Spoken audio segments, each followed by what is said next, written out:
Welcome to Make a Difference with Phil Martelli. He is Phil Martelli. I am Jared Phillips. And despite this chipper entrance here, we're in a bit of mourning here on the Make a Difference podcast and the city of Philadelphia as a whole after what we just witnessed on Sunday with a swift first-round exit for the Birds there. You know something that I did notice, though, when I was out and about the last couple of days? People are still wearing their Eagles gear. And I'm not saying they're proudly wearing it, but they're wearing their gear. And I usually think in Philadelphia, like, overdone, put it away. But they don't have Sixers gear and they don't have Flyers gear to break out. And so, yeah, we'll get into that. Yeah, we'll touch on that a little bit more. I think one thing that really sticks out like a sore thumb is when you have those expectations as the reigning Super Bowl champs. You wonder how you kind of communicate with a team like that after you don't meet those expectations. Yeah, that's a really good point. Like, how did those end of year meetings go when you're 2-3 weeks earlier, some cases a month earlier than you really anticipate?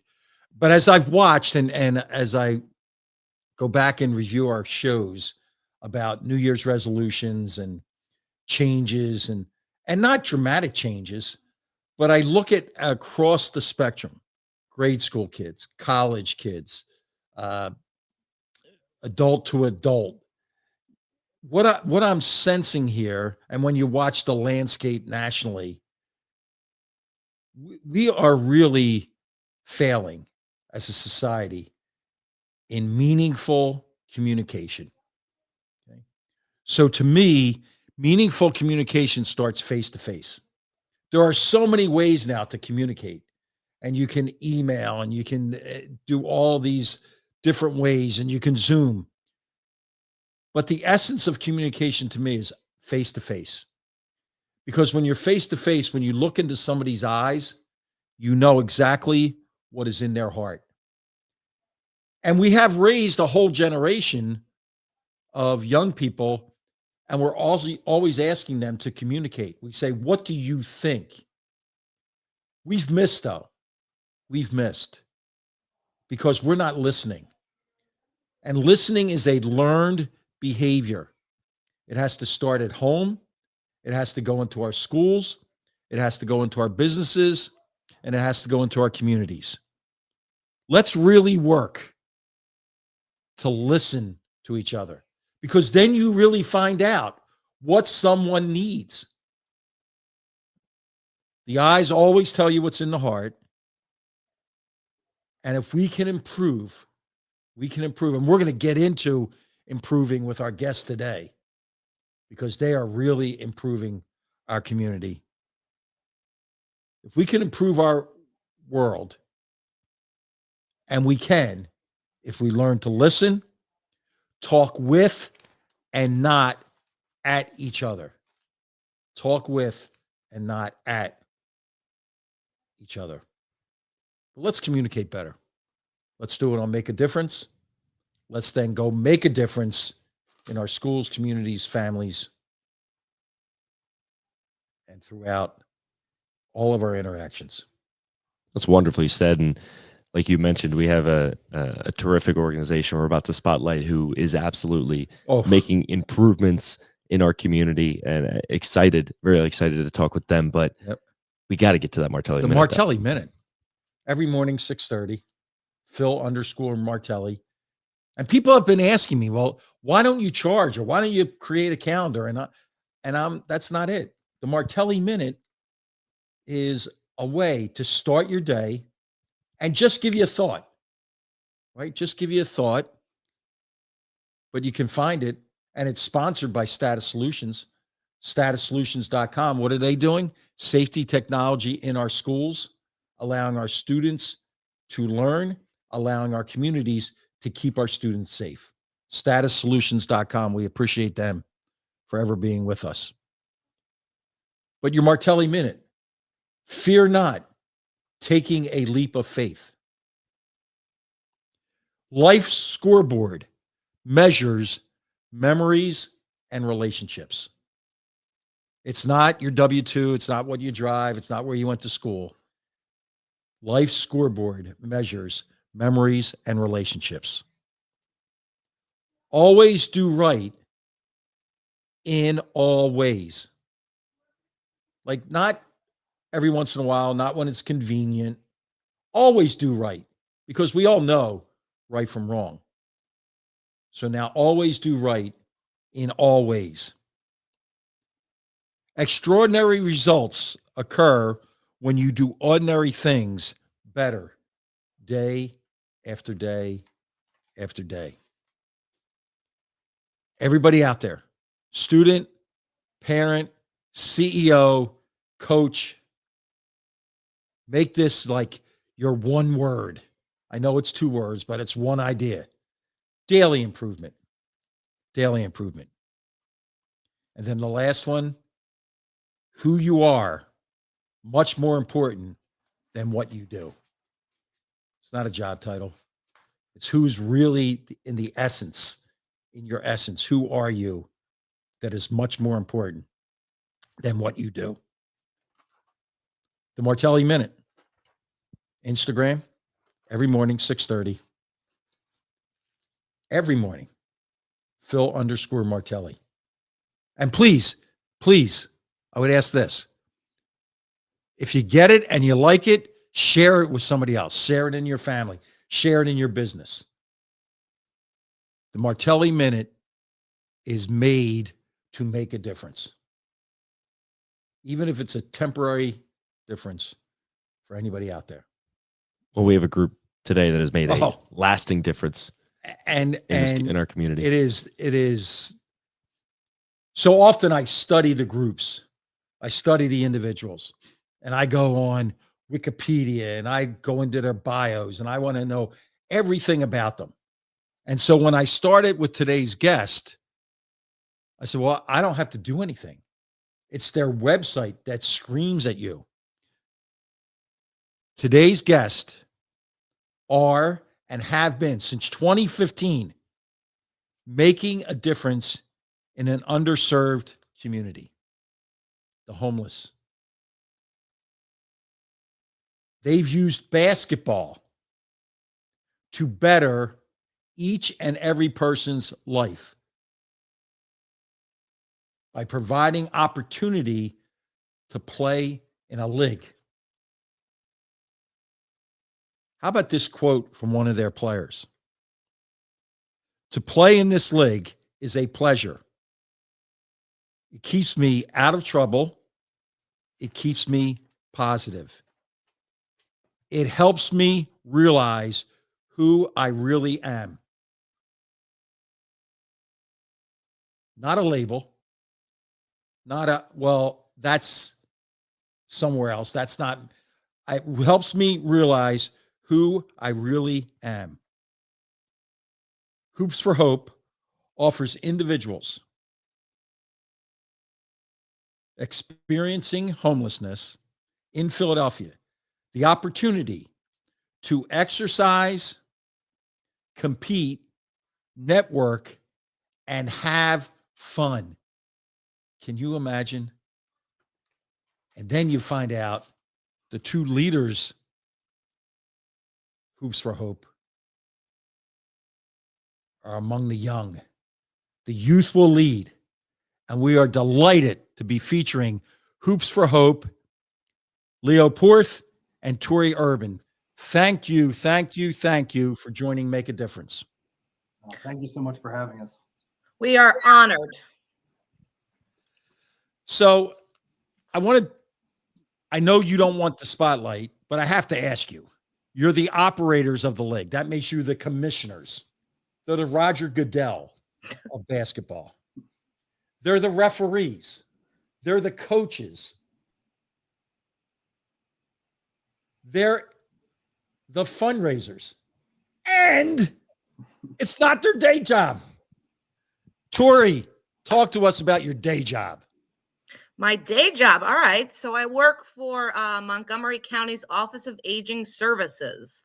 I'm actually fairly new there. I was in the city for about 12 years working for a nonprofit with folks experiencing homelessness. But now I'm out in the suburbs with Montgomery County and connecting folks to supportive services if they need them.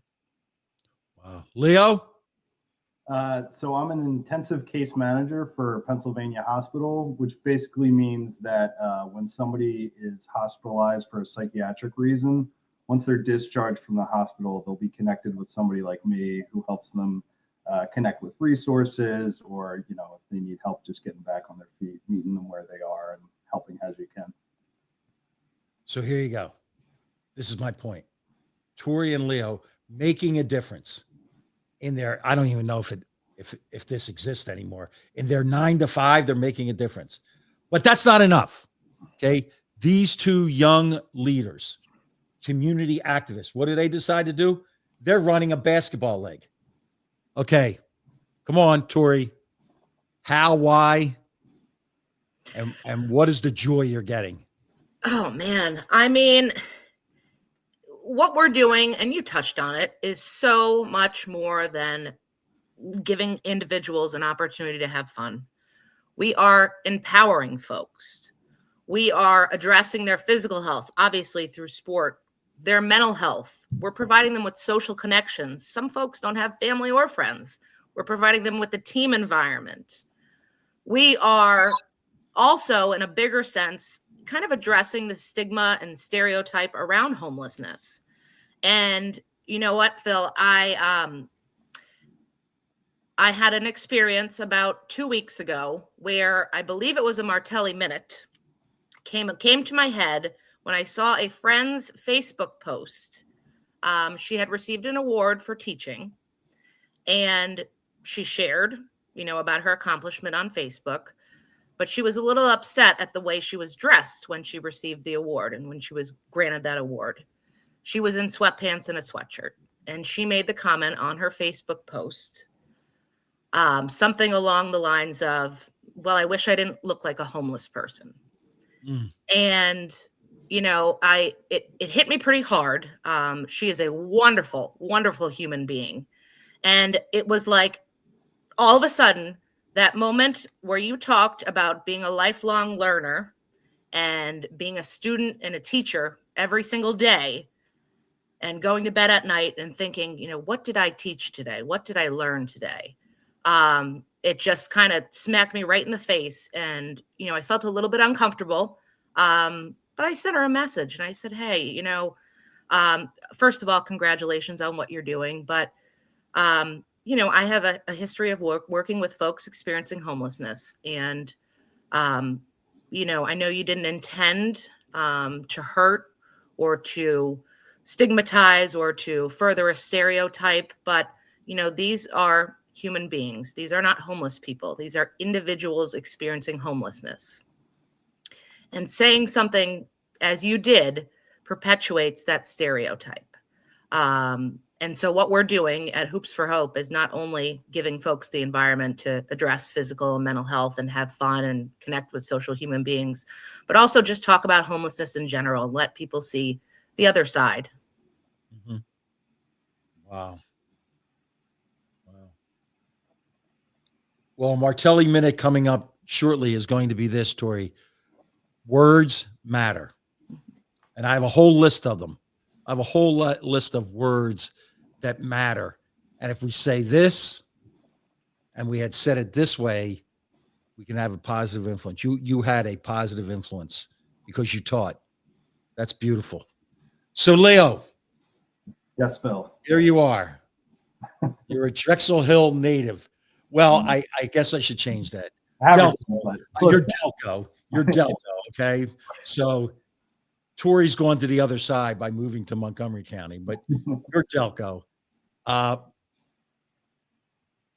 What's this about? What's this about refereeing? What's this about directing and fun? How much are you getting even more than you're giving? Oh, absolutely. I mean, that's a great way to put it.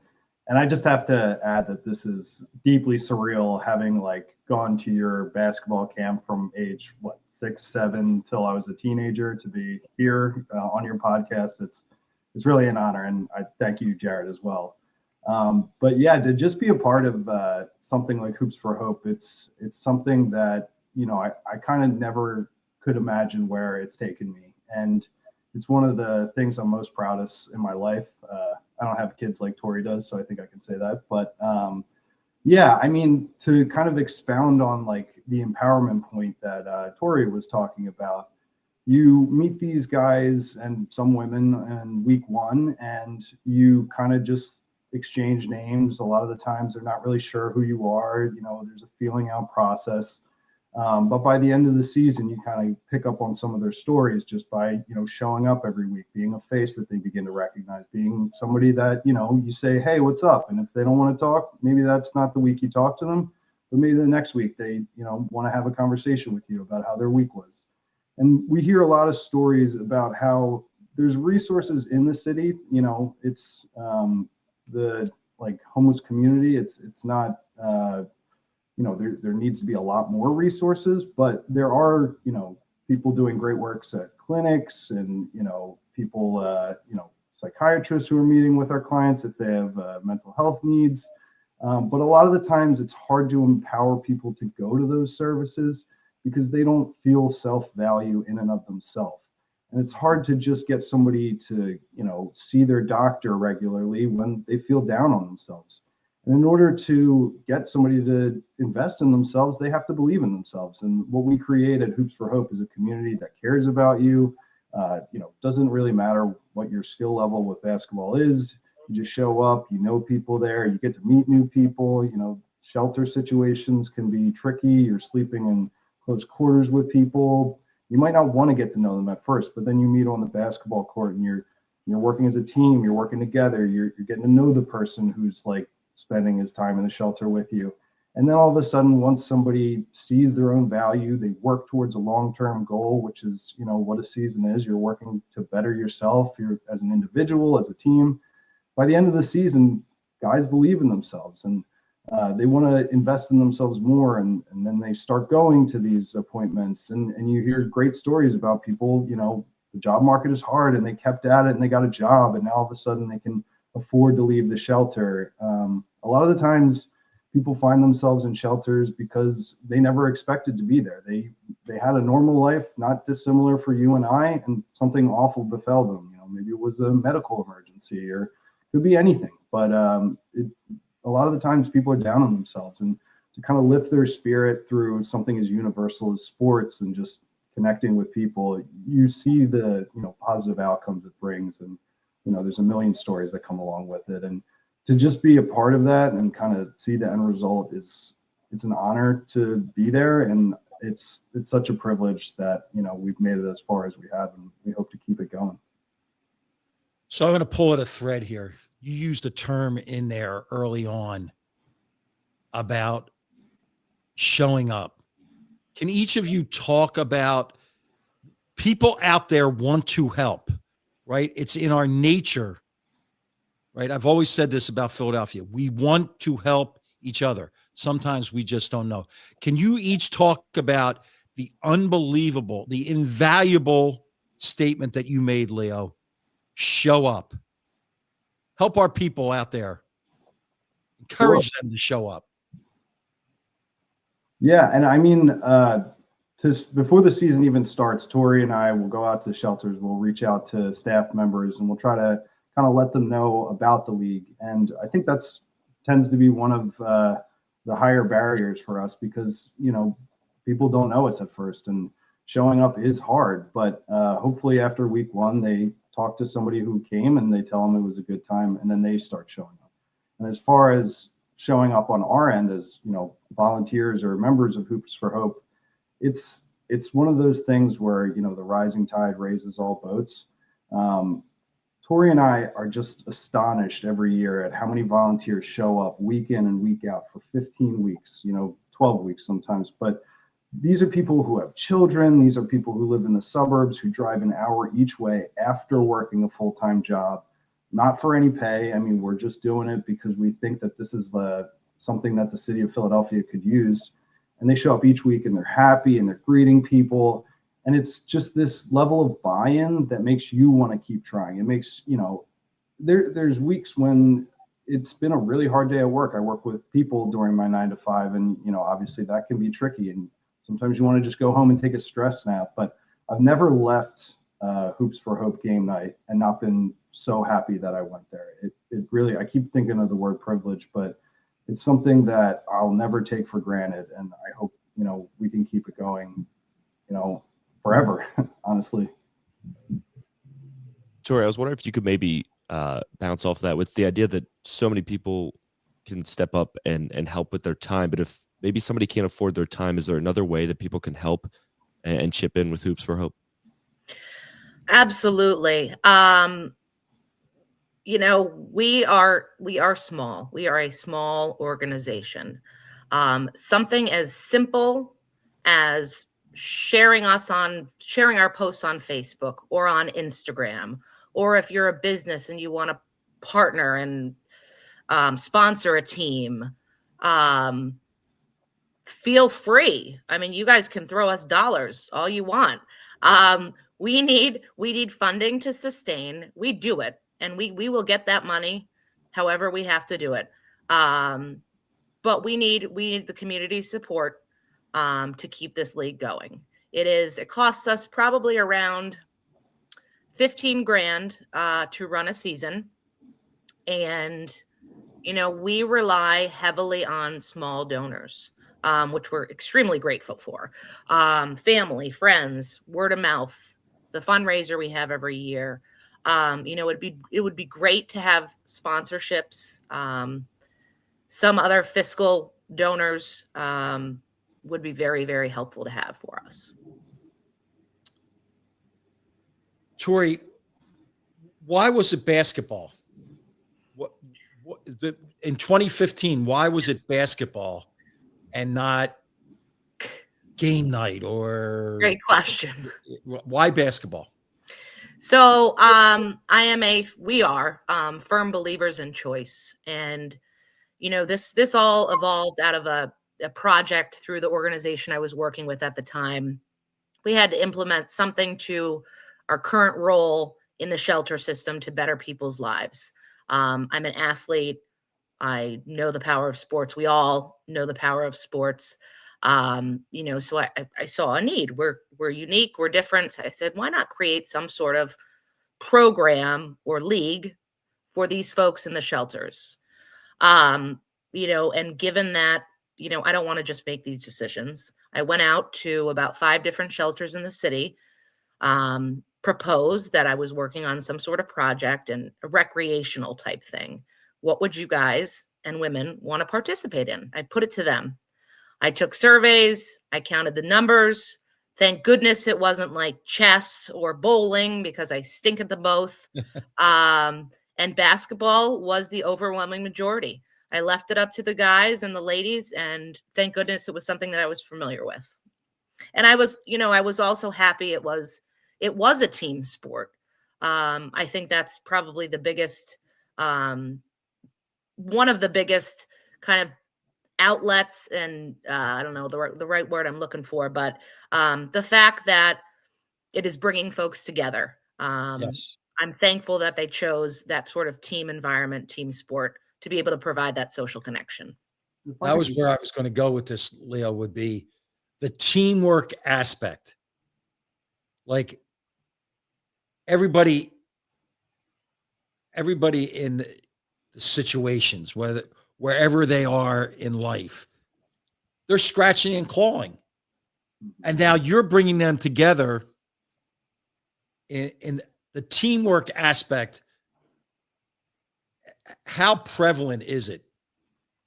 Oh, it's so prevalent. I think, basketball, number one, is a sport where I think of kind of soccer as this global sport that it's so popular because of its accessibility. You just need basically a soccer ball. Basketball is kind of America's version of that. I mean, you could use a hoop, but, even if you don't have a hoop, you can just get a basketball and dribble down the street with your buddies. So it's a sport that a lot of people have some level of background in. But then as far as the league, a lot of these guys come in and women, and they're deeply isolated in their life. And working together is something that, we see that each team develops as the season goes on. And that's another thing we love about having, seasons that are decently long, is that sometimes talent level varies, so that sometimes there's a guy on a team who is just clearly head and shoulders more talented than the rest of the team. And for the first week or two, he's just taking every ball to the hoop. He's lowering his shoulder, and eventually he's getting offensive foul calls by me, which are correct. But, as the season goes on, everybody kind of plays a role, and you see that no matter what the talent is, everybody has a piece or a part of the team and a role to serve. And it's really beautiful. Even the guy who's never really played basketball, you teach him how to screen and how to roll towards the hoop for a rebound. And all of a sudden now he's a plus on your team. And it really is, these guys, they're competitive and they want to win, but you also see them picking each other up, when they fall on the ground. And that's just the beauty of sports. It really is an incredible thing. It's an equalizer. This is so neat. I now need,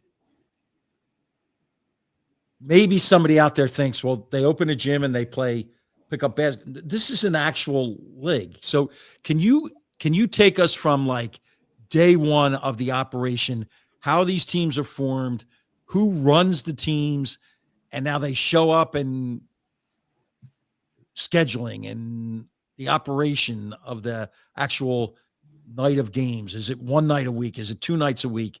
How do you start from like 0 and get to 100 like you've done?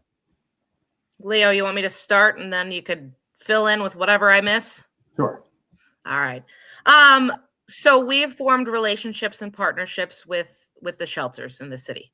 I believe we usually have, as of lately, 7 different partner sites that we work with. So we'll engage with them probably about 3 or 4 months before the season. We'll let them know, we're starting up again. We need your help. We're relying on those shelter staff to, engage people, let them know what we're doing, why we're doing it. We'll come out, Leo and I, other volunteers will go out to the shelters. We'll talk about what we're doing. We'll kind of get the guys hyped up a little bit. We'll explain it's kind of shelter versus shelter competition. Talk with your friends, talk with your peers over there. Let's get a team together. So team forms through the shelter. We explain, we provide everything. Everything from insurance to the rental space to uniforms. We buy brand new shoes for anybody who needs them. We provide them with meals every night. They don't have to worry about missing a meal at the shelter. It's delicious pizza we get. We provide them with, what else do we give? Water. We have water. Yeah, the basics: water, Gatorade, nice team uniforms, shirts. Anyways, so we give them all the stuff. They don't have to do a thing other than show up and have a good time. So Leo and we have another referee. We have 2 referees out there every week. We have volunteers that are checking folks in, just taking names and filling out, consent forms and such. God forbid anybody gets hurt. We play 1 night a week. We wish it would be more, but there are time constraints to our lives. 1 night a week for now, about 12 to 15 weeks a season. And we have at least 2 games per night. Typically, I do think it's like 3 games as long as we have the players, and then one team will have a bye. So Yep. The past couple seasons, we've had 7 teams. So we'll do 1 team as a bye, but we still ask them to show up if they want. And that way, sometimes things can get hectic with shelters, and they're supposed to have somebody transport the residents to the game. And, a staff member didn't show up to work that day, so they're showing up in SEPTA and they're coming at different times. So we have that 7th team who's on bye show up, and we say, you're probably going to get a run in one way or the other. So, and I think as far as, why we make it shelter by shelter is kind of what we spoke to in the past, is that we turn something where people are, maybe on eggshells a little bit about the people they're spending their time with, into now they're showing up together, arm in arm. They're talking about, hey, you're good at this, you're good at this. And you really watch, friendships form. And it shows because former players who aren't even in the league, we invite everyone back to continue playing, even if they move out of the shelter. but many guys and women just show up afterwards to check in, and they're happy to kind of tell us what's been going on in their life. And a lot of time they'll tell us about another teammate that they had in the past and what's going on with them. So it really does form bonds that last much longer than the league does, which we're really proud of. And we forgot, we do, of course, winning isn't everything, but to some it is. So we keep standings. So at the end of the season, everybody's seated up, and we do a playoffs. We do our brackets, our semifinals, our quarterfinals, all that stuff. And we have a championship game. At the end of the season, we also have an awards ceremony. So we select usually 10 to 15 participants every year, all different types of awards, sportsmanship to offensive player of the year to MVP. Over 50 MVP too for some of our older people. Over 50 MVP. Yeah, I think that's another cool thing that we do. We have 18-year-olds out there playing with 70-year-olds. It's really cool to see. So we have the award ceremony with a good, nice meal, cheesesteaks, chicken cheesesteaks, the whole 9 yards at the end of the season, along with those awards. Sometimes we'll throw in a knockout game. We have guest speakers throughout the season. We'll try to go out to some fun events if we can. We took some folks to the basketball tournaments championship at Drexel University a couple years ago. We've had the guys at Haverford College probably about 4 years back, running drills with the college team and, just getting outside of the city. So we do other stuff too, clothing drives, donation drives. That's all kind of sprinkled in, but I don't know. We're different. I have to salute and then ask a comment from each of you on this. Here's what I'm hearing. We're taking individuals and we are shining the light on the beauty of community. Mm-hmm. That's what you're doing. Mm-hmm. You're doing it through a ball, but it's really, when I started this with the underserved, under-resourced, and it's not homelessness, it's communityless, if that's even a word. Mm-hmm. But you're taking the beauty of community. Does that resonate with you? Absolutely. I think, as soon as you said that, a couple different things popped into my mind. One, a couple folks from Diamond Street that live in the neighborhood have been fans for about 3 years now. They showed up, said, "What's going on?" We let them into the gym. They don't know any players. They don't know what's going on. I don't even think they know about basketball, but they sit there and cheer the teams on every week. And they're just from the community. We have folks that have reconnected with their family members through basketball. We have a gentleman playing whose 2 sons, little kids, come out and watch their dad, who they don't see very often on the basketball court. We had folks reconnect to past relationships. A spouse, I think, showed up one day. It's all about community. And I think that's the best part about what we're doing. Yeah, and we're propped up by our own community too, which just also emphasizes that community point. I mean, Tori and I are social workers, and that's typically not a career you want if you're chasing big dollars.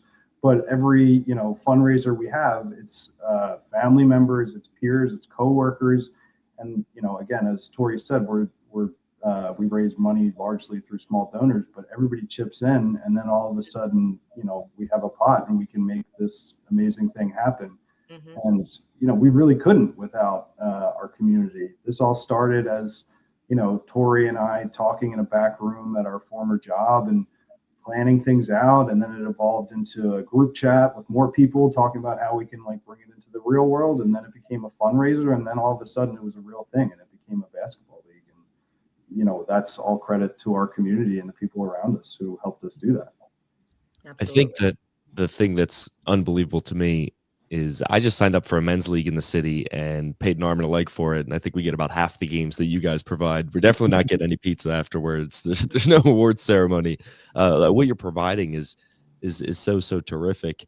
And I think that really what I'm even fascinated by too, and I think they've touched on a little bit, is You talk about how competitive these guys get. I'd love to hear, like, have we had a championship that goes down to the wire? Like, has there been a buzzer beater that just like people are still talking about, or anything along those lines? You want to Go take that, ahead, Steve? Leo.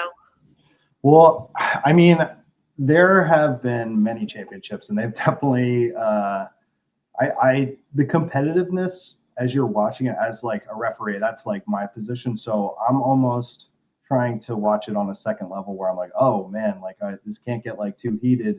And then after the game, it's just everybody's like hugging each other. And it's great, but it gets so competitive. And there's players who I think they could like take a quarter off the top of the backboard, and they will just surprise you with the talent. But yeah, there's definitely been some buzzer beaters. Tori, I'm blanking on the kid's name, but he was this really quiet younger kid who just showed up week in, week out. He really like was he I think his teammates appreciated that he was there, but you could tell he was just a little awkward in his own skin, and he was kind of coming into adulthood in that way that I'm sure, Coach, you've seen with some young 18-year-old freshmen. But he threw up a three-pointer that banked in, and the whole gym erupted. Yes. It was like, I don't know what to compare it to, but I think even the other team was happy for him because he was just the kid who, again, didn't show up with a ton of basketball talent, but showed up with a willingness and, a humbleness to learn from people better than him.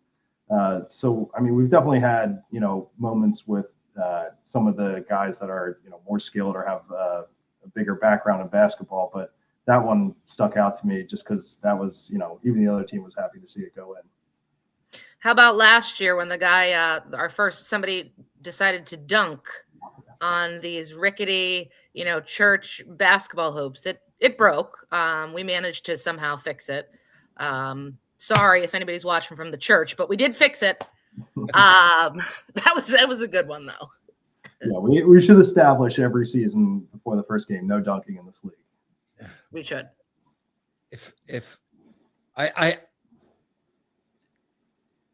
going to take a leap of faith here and say that neither of you is looking to put a spotlight on yourself, but I'm going to insist on that since it's my podcast. Tori, you go first. Would you brag about your family? Would you brag about your schooling? There's something in that water that has you in this position, making such a huge difference. Can you take us through that background? Did you do research on me? Because you struck a chord there, Phil.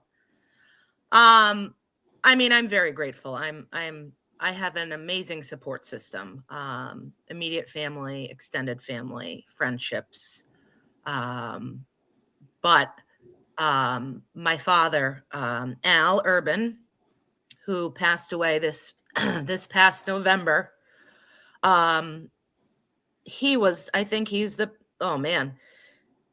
he's a huge reason why I am the way I am today, involved in the community, helping others. My dad was the president of his high school class, the president at East Stroudsburg University.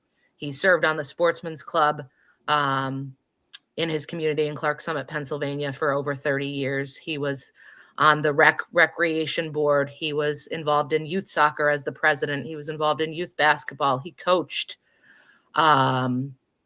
He gave consistently. My dad, was an auto parts salesman. He didn't make big bucks. He probably gave to 20 or 30 organizations every year, just constantly giving back and doing for others. And I love my mother dearly. I got a lot of good things from her, but the social impact and the drive to just give definitely came from my father. Leo? Yeah, I mean, I just to speak about my family as well, I feel so lucky to have them. I think my dad, he's a professor. He's a very pragmatic guy. He taught me, how to be competitive without being toxic about it. As competitiveness is a way to better yourself. As you're your own competition. You're not, it doesn't make any sense to compare you to anybody but yourself. My mom was somebody who really, cared. She taught me about, caring for things that didn't relate to you directly or didn't impact your life, or maybe, you could read about it, but you didn't see it. And that gave me curiosity. And I think, my mom also taught me that, being emotional as a man isn't a weakness, it's a strength. And I think that's, something that I continue to carry with me. And yeah, I mean, this is the engine of what keeps us going in this league. It's just that we love it, we care about it, we put ourselves into it, our emotions into it, and that's what really gives us the extra push to keep it going when some nights it's hard, some years it's hard to keep it going, but we've always kept it going so far, and we plan to continue keeping it going. Everybody out there, time, talent, and treasures. And we can all make a difference with our time, our talent, and our treasures. And it's not equal for everybody. It's just not. But I need you both now. Ready? Let's go. Let's go. We got all these people out there. How do we make a difference with Hoops for Hope? What can we do? You want me to take it, Tori? Yeah, take it. Well, if you're able to, if you find it in your heart to financially support us, you can go to our website. It's hoops4hopephilly.com. And if you click, I believe it's the top left corner, the kind of drop down option, you can find our GoFundMe page, which you can donate to directly. And all of those funds go directly to setting up the next season. It goes to things like Tori said, paying for gym space, insurance, uniforms, shoes, things like that. And yeah, the sooner we get the funding, the sooner we can get back out there. If you're in the Philadelphia area and you want to take part or be a part of a game night, there's also a contact form on that same website, and you can reach out to us. Either Tori or myself will respond. And once the league is up and running again, you can show up and see for yourself what an amazing league we just happen to be a part of. So we're happy to, like, anyone who wants to show up, we're happy to show you what happens. It's a really special place, I believe. Well, it's going to be redundant, but we always end our guest segment with this question. I'll start with you, Tori. You've answered it, but even if you wanted to expand or expound on that answer, we always ask our guest, who's made a difference in your life, Tori? My father, my family, my father. I am who I am today because of the support that I had and the way that I was raised to value kindness and giving and treat people the way you want to be treated. So definitely Father Al Urban. Love him. Leo? Yeah, well, I want to give so much talk about communities. I just wanted to give a quick shout out to everybody out there, in the country in these somewhat troubling times, who's standing up for their community with their voices or their bodies. A lot of those people go unnamed, but I think they're heroes to me. And I just wanted to give a shout out to some of the people who've been volunteering with us year in and year out. I'm going to forget some names, but just know that, I got nothing but love in my heart for you. But I want to give a shout out to Dia, Ian, Emily, Claire, Nick, another Nick, both my parents, Bill, Max, Don, Dave, Evan, Sai, Shrikar, Sridata, Rishi, Jim May, and many others. But again, the community is what keeps us afloat, and the people who donate their time and money, we really can't thank you enough. And thanks for believing in us and giving us a chance. And then I will make one pledge to you. It'll take maybe a day or two. Number one, all of your information is going to be on all our socials. You know more about that, Jared, than I know, but we're in with this just absolutely cherished endeavor that's going on. The other thing that we're going to do within the next 24 hours is we're going to make contact with, come on, the councilman who's the basketball coach. Isaiah Thomas. Isaiah Thomas. Isaiah Thomas is a councilman in Philadelphia. Isaiah Thomas is also a high school basketball coach. He's a basketball nut, and he's been a guest. We wanted to reach into the city government in Philadelphia. He was probably on with us a year ago, maybe over a year ago. He's going to connect with you. He's going to connect. He's a mover and shaker, and with the ball and with the community, this is synergy here. We have to make this happen, and it will happen in the next 20 years. That would be incredible. Honestly, thank you so much. Sorry, guys. The kids got home from school. No, stop. You never have to say sorry. We want to thank you. Thank you so much. Thank you for including us in this unbelievable endeavor, and we hope that you get funded not just for the next year, but for the next several years, because the people out there realize you are making a difference. Thank you. Thank you so much. Yeah, thank you so much, Coach, and thank you, Jared. I appreciate it. Leo, Tori, thank you so much for joining us. Appreciate you guys. Have a good night. Just unbelievable work that they're doing. That is that not just the essence of what we're trying to do with this show? Amen. And Isaiah, we got to get him. That could not be more up his alley. Yes. What a special guy. I think anyone that has the time, the energy, or the dollars to donate really should look to Hoops for Hope. I mean, that is just, two awesome people running an incredible organization for over a decade now. Clearly, they're doing something right if it's still working and it's still growing. That was really neat, and we thank Dr. Steve Porth reached out early on in the fall, and I said, well, just give me the time. Like when can we make this happen? So they worked a full day and then came on with us. And think about it. They work a full day and then go and serve others, make a difference. Standing ovation. Unbelievable work they're doing. I'm fascinated to know what kind of Leo mentioned he refs. I know there's a lot of volunteer coaches. I wonder if any of those volunteer coaches maybe would want to take a stroll into Coach's Corner. Get a pointer or two to help these. And we're actually going to take Coach's Corner today and expand on it, because I took a phone call and the question revolved around parental engagement with coaching.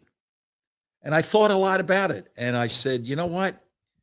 I think that one of the things that we need to do is with our parents and our sport, in any sport, is we have to come together to realize we're working together for this young person, male, female, grade school, high school, but work together, have a commonality about what you're doing.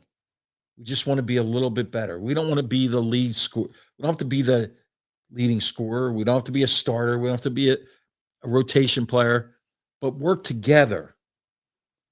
And that if we could ask, and I do enjoy this, and when I go out to see my younger grandchildren play, that I'm seeing good gym decorum, but you do hear these stories. And I would ask all the parents out there, all the family members, does your behavior, would it be the same in the math class? If you were observing a math class. So gym decorum, that gym is the classroom for that coach. The classroom decorum and the gym decorum should be the same. Right? It should actually be the same. I want to be really emphatic with all of our coaches out there. You are not in a dictatorship. You are not taking someone's loved one and just acting in a vacuum. We have to work on partnerships. We have to work on partnerships. Is what I'm doing as a coach, helping this young person become a better person, better player, and really a better student. And parents, that's what you should be asking of your coaches. Are you making them a better person? Are you holding them accountable? Are you demanding respect? Respect not for the coach, but for our opponents, for our referees, for the fans. To all of us, love your child. There's not enough love in the world. We need more of it. Love your child. Allow the coach to coach and teach, right? And you hear a lot of times, our team's a family. You know, that's not what I believe in. I don't believe that. I believe that coaches like the people on their team and they want to grow to love them. Parents, love your child. And sometimes when you're loving your child, that means don't coach them. Let it go.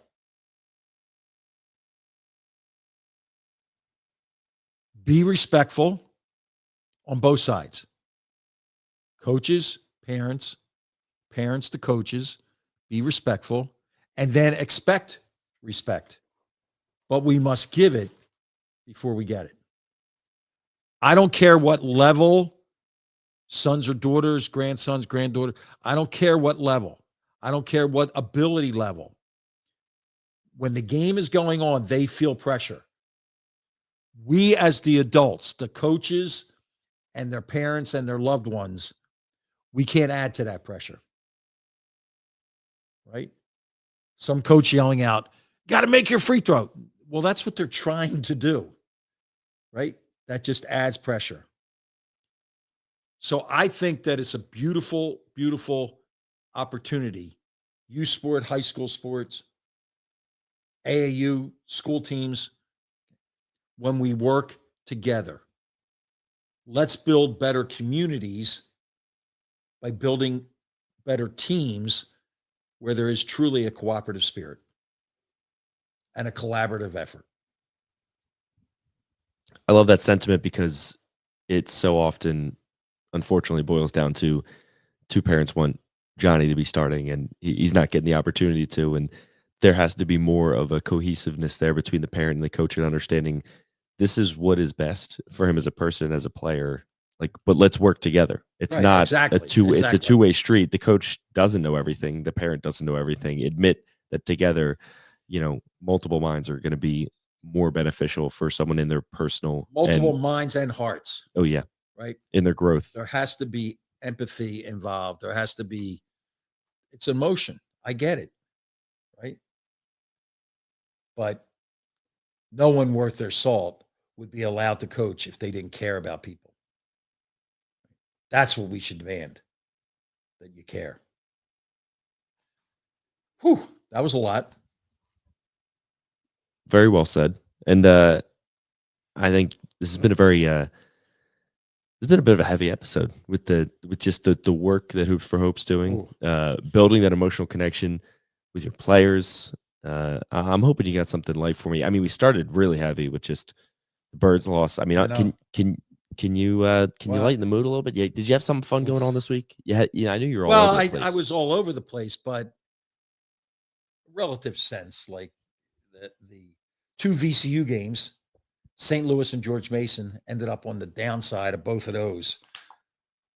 But the treasure in the fierce competition, and I have a soft spot for the Atlantic 10, so I did have that chance. A number, and it started. The NIT selection committee, which I am a member of, we do calls with each of the 32 leagues. I'm responsible for 4 as the lead and 3 as the secondary. So I've had a number of those NIT calls, and it's just great to hear about teams that you don't, well, how are they doing? And everybody gets caught up in numbers, and I always bring it back to like, okay, what's their record? You are what your record says that you are at this point in time. And then I had a really special opportunity to go to Widener and speak to their men's and women's basketball team and touch some hearts, left some wisdom, nothing to do with basketball, but you know how passionate I am and how appreciative I am of my time at St. Joe Prep and at Widener, having put me in position to have the career that I had. So to go back and say thank you in so many words. But now, starting to get a little bit amped up. Where will I go? NIT.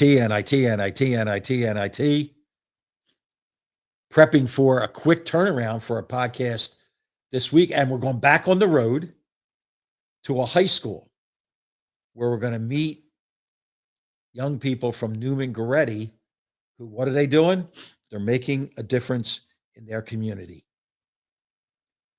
Before I get to Newman, though, I'm going to go to the Markwood Luncheon, the Delaware County version of the Markwood Luncheon.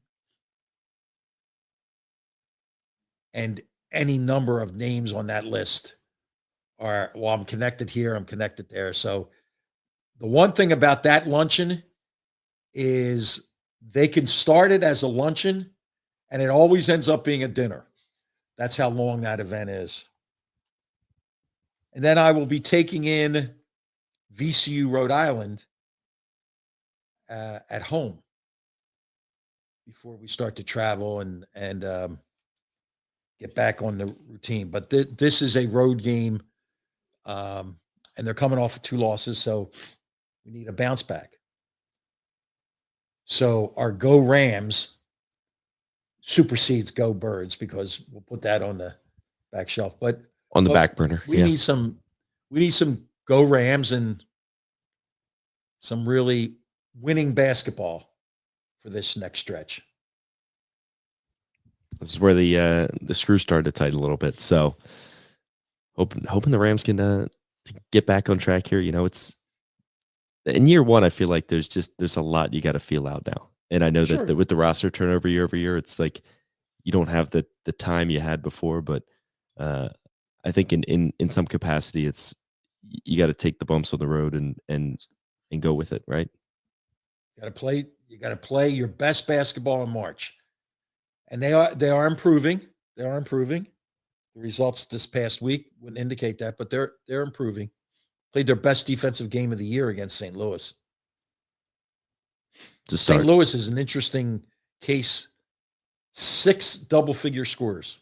6. Wow. That's balance.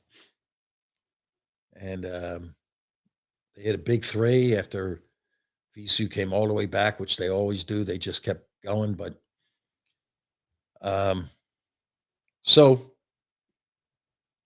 and keep seeing Madeline Jeffries and her St. Mary Magdalene team play. Philip Martelli playing for collegiate school. Got a chance to see him win an overtime game. So a lot of hoops. And meanwhile, are you ready to debrief or are you going to let it go? What am I going to say that hasn't been said by about 1.5 million people in the greater Philadelphia area in the last 24 hours, right? It's pretty painful what was, the writing was on the wall there. The offense struggled all year. And I think I literally said to somebody, I was like, if they could just score more than 19 points, the defense will do what they need to do. And they may actually be able to squeeze this out and sneak back into another NFC championship or Super Bowl. And they mustered 19 points. And it's just like, that's not going to get it done against a playoff team. That's just all that happens. And, you know, you can complain about lack of execution all you want, but I just don't think the players were set up to succeed in a way that they were last season. And I think that's offensive line. The offensive line took a big step back. I mean, people don't talk about it enough. I mean, you could talk about the play calling all you want, but and if you think Saquon Barkley looks slower, like, well, he touched the ball a million times last year. That's going to happen, but he can still play. It's just a matter of what you have to do to get the guys up front right again, and something needs to be done schematically, because I just think they were stale offensively, and you saw the same things over and over again, and they didn't learn from their mistakes, which is a little frustrating. If they were trying new things and those weren't working either, you kind of just throw your hands up and you go, at least we gave it a shot, right? But got a long, cold, difficult offseason to decide on what's going to happen. I just really hope they don't do something too rash, because there's a ton of talent on that Eagles Right. football team. Right. So Magnificent defense. yeah, like really, truly, like just keep. I'd love to see them sign the fifth Phillips brother, Jalen Phillips. That'd be wonderful. But we'll see if Howie's got it in the cards, and we'll go from there. I'd be interested to see if AJ Brown's in midnight green in September, but we'll see. That would be an upset of upsets. It seemed to. There's a lot of we heard the rumblings all year, and a tough playoff performance does not really. It does nothing but fuel that fire. So Doesn't really fire up the fan base in a positive way. But again, they're not taking back last year's Super Bowl, though. still 2-time Super Bowl champs, baby. They won the Super Bowl. But I guess we will put Go Birds back in the closet for a little bit, just for a bit, until we're ready to discuss it again. I mean, my favorite part of the show was just talking a little bit of birds for a few minutes, but gives us more of a basketball focus. Now, this is when people really start focusing on hoops more and more, and that's a beautiful thing, because that's pretty much the centerpiece of this show right here. But we want to thank Hoops for Hope once again. They were unbelievable, an awesome organization. Their website, hoops, the number 4, hopephilly.com. We will put that on all of our social media as well for you to take a look and see how you can maybe pitch in, volunteer your time or your money would be terrific for an organization that's been around for a decade, helping a really underserved community in Philadelphia, the homeless. It's terrific. I mean, any organization that can get basketball involved like that, Really cool. they're doing it right. Really cool. If you are hoping to maybe get involved with us, head on over to pnjmakeadifference.com. That is where you can get in touch with Phil to tell him your story, and you can hope to make a difference in the workplace, in the classroom, on or off the court. We are at Make a Difference Pod on Instagram, TikTok, and YouTube, at Make a Diff Pod on X, Make a Difference with Phil Martelli on Facebook. If you're watching on YouTube, feel free to like or subscribe. And if you're listening on Spotify or Apple Podcasts, we would absolutely love that 5-star rating. If you're looking for the Martelli Minute, that is every morning at 6:30 a.m. on Instagram at Phil_Martelli. That's all I got. Wrap it up with just a go Rams. We have to. Go Rams. Go Rams.